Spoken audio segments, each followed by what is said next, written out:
Hi, so I started thinking about places in Lincoln, Nebraska that I could use for the place investigation assignment. And one of the places that came to mind almost immediately was Lincoln's historic Haymarket area.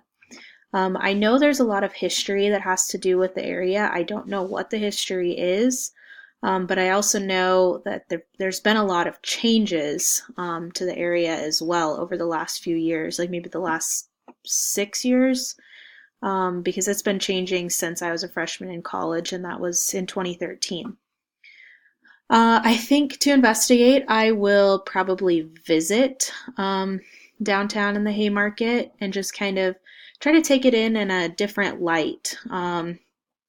The last reading assignment we had kind of had us think about how we think about ordinary things and how we don't necessarily appreciate them. So I've always thought the Haymarket was beautiful, but it definitely would be interesting to go down there and look at it in a different light, in that light, kind of like the author of A Tourist in Your Own Town was suggesting.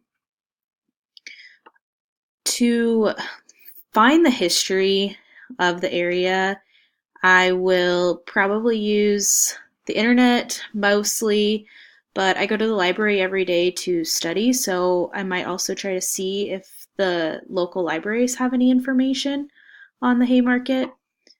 It'll be really interesting to, like I said, look at it in a different light and explore the Haymarket a little bit more.